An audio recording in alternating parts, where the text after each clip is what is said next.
Welcome to the best of first-person episodes from Phantoms and Monsters. Please like, subscribe, and hit the bell icon so you'll be notified of all future uploads. Lost time, humanoid encounter. One January morning, I set off on what should have been no more than a 3-hour drive to Auckland, New Zealand. I arrived at my destination feeling extremely tired and confused. When I went to the hotel front desk to check in, I was told that I had no room reservation. Then, after the desk clerk checked the records, I was stunned to learn that I had lost 5 days and had no idea where I had been. Luckily, there was a vacancy, so I checked in and went right to the room. After a quick shower and a bite to eat, I decided to grab a nap. I laid there wondering what had happened to me and that I may as well drive back home because I missed all of the appointments I had scheduled. Eventually, I drifted off to sleep but would wake up every hour or so feeling nervous and helpless. The next day, I drove back home. After a few days, though, I continued to experience extreme anxiety. I called my general practitioner and was able to see him the next day. I didn't tell the doctor about my experience, but did explain my nervousness and lack of sleep. Sensing this was more than a physical ailment, he suggested I see an anxiety therapist. After several sessions with the therapist, who I confided in about the lost time, I was recommended to a psychologist who had dealt with this phenomena before. A week later, I went to see the psychologist. As soon as I saw him, I had an instinctive feeling this was going to be an unusual session. He was fairly young with short blonde hair. His mannerisms were unlike those of any person I have ever met, though I just couldn't put a finger on why I felt this way. I sat down in a large leather chair directly facing the doctor. He stared at me for almost a minute, then smiled and asked me to tell him what I remembered. All of a sudden, a large flash seemed to hit me in the face, and I was able to remember being escorted on board a huge craft by a tall and thin female dressed in a dark grey leotard. Her body features were human-like, a similar figure with hips and breasts, but a slightly larger head. Her nose, mouth, ears and hair looked human-like, but her eyes were large and round with onyx black pupils. I suppose she could be termed as a humanoid. She directed me to a room where I was told, in English, to wait. Soon, I was approached by 3 other humanoids, one tall, looking like the previous female humanoid, the second a bit shorter and was male. The third was a very short and stout male, and walked ahead of the other 2. All 3 had similar facial features, except the short, stout humanoid had a small mouth and nose. I was struck with an almost overpowering feeling of his presence, as if he possessed an energy that was being projected then reabsorbed by his body. The short humanoid said, "Welcome," and told me that he was the designated guardian of this section. The humanoids seemed to communicate to each other by using telepathy and various hand motions. I was shown another world and arrived at a huge metropolis, which was very neat and orderly. I noticed when the craft landed that the city lacked any tall buildings, and most of the buildings were pyramid-shaped dwellings and made of what appeared to be a transparent but tinted material. I was taken to a residential area with children who were playing just like human children. The buildings here were cylinder-shaped and opaque. The color inside the buildings was mostly a bright white with a touch of silver, gray and red inside. A soft light seemed to radiate from everything, and all the residents seemed so peaceful. After what seemed like a few minutes, I remember sitting in my car parked in front of the hotel in Auckland. Then I hear the words, "Is that everything?" I opened my eyes and looked directly at the doctor, but this time he had transformed into the small, stout humanoid wearing a business suit. He simply said, "Hello, did you enjoy your journey?" and I attempted to reply but could not speak. Then he told me to wait here and walked through a side door in the office. Several minutes later, the secretary walked in, shocked when she saw me, and inquired to who I was and why I was in the doctor's office. I told her that the doctor had just left. She gave me the oddest look, then told me the doctor was out all day on an emergency. She then asked if I would care to reschedule an appointment. Still taken aback, I replied that I would call back later. I never have figured out how I got in the psychologist's office and why the small, stout humanoid confronted me there. Since that time, I have never had another experience. I wonder if others have had a similar encounter. Sincerely, D.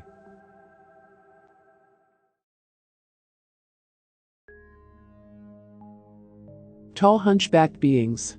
Central Iowa, Saylorville State Park, the nights of December 14th and 15th.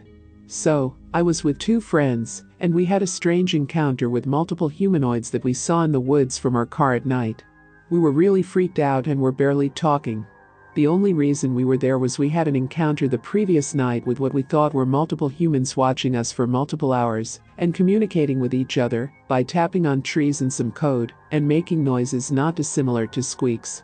These noises coincided with when a light turned on, and at one point we stopped hearing them for almost 30 minutes, so we called a friend, and while my friend that called was whispering on the phone, we heard the communication again and whispered for him to hang up immediately, as we said that the noise stopped before he even hung up or pulled the phone from his face. We also saw multiple silhouettes walking away through the trees. So we were checking out the area again after that encounter. What we saw chilled our spine the second we looked. We didn't discuss it, instead we individually wrote down what we saw and compared to avoid influencing each other's thoughts on what was seen, and our descriptions were all the same, only a small discrepancy in height and different levels of detail. They were about 6'8" to 7'1". The description that follows was the most detailed, as Blake actually got out of the car and went to the edge of the woods to listen closer, something none of us will ever do after seeing those eyes. There was more than one. To our right, to our left, and straight ahead. Very slender, tall, hunchbacked, and they were brown. Eyes were an orange-yellow glow, almost like cat eyes with a light put on them in the dark, but no lights around. The movements were precise and quiet despite dry leaves everywhere. They each had two primary locations they went back and forth from, but had more spots on their path. When I was outside the car I could hear breathing. Their footsteps mimicked mine, and only happened when I was moving or was looking back to the car. They used the trees to cover the light reflection, and when we spoke all was silent. When they walked, it was not heel to toe, they walked toe to heel. Breathing was heavy, through nostrils.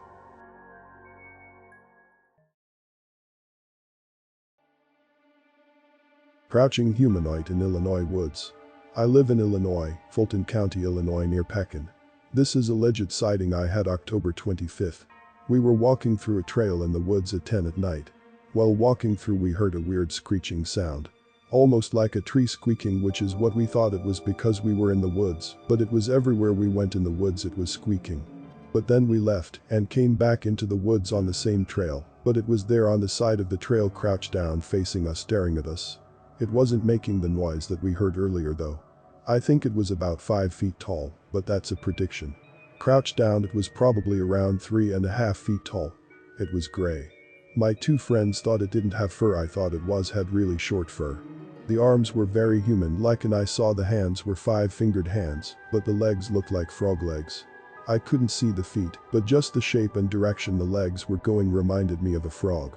I couldn't recognize what the face looked like, but from what I remember it had slanted fully black eyes.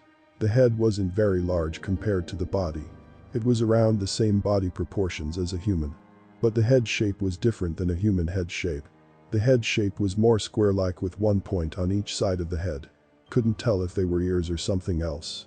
The torso was covered up by the arms and legs, so I can't really explain that, but it looked muscular, unlike the alien pictures you see online, where they are very skinny like all bones.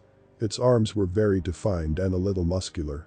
It tilted its head and stared at us almost like it was in alarm or frozen and didn't make a sound. And we turned our back and ran, which was stupid, because we are in shock because no one knew what it was, but then when we looked back we couldn't see it. I'm thinking that us running and the leaves crunching may have startled it. If there is anything else you want me to explain that I left out, please let me know. I've been researching for over a month. Anything could help.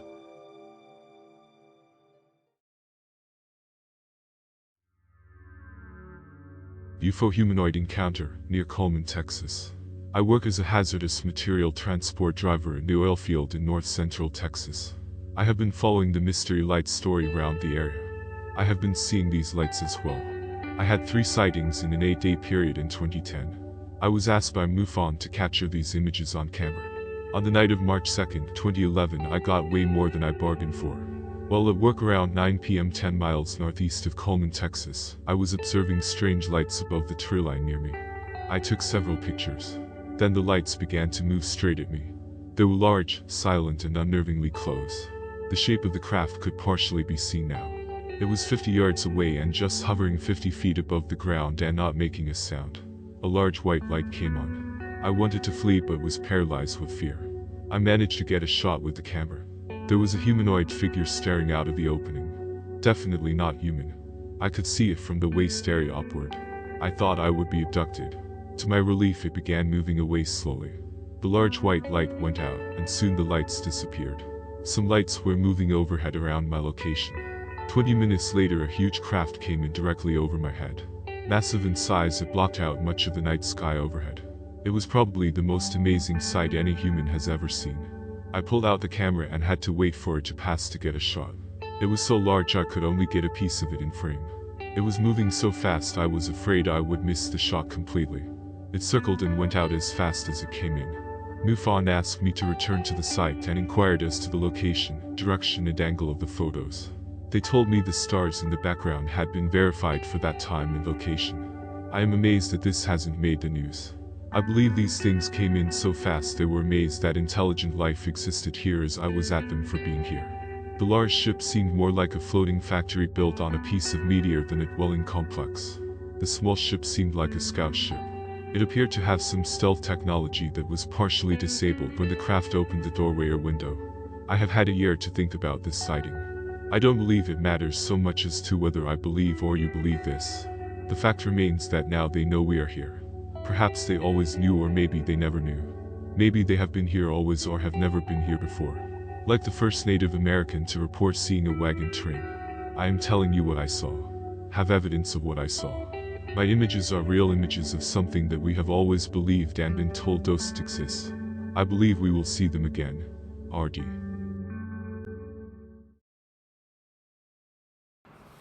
This is Lon Strickler. If you like this program, it would help us if you would give it a thumbs up.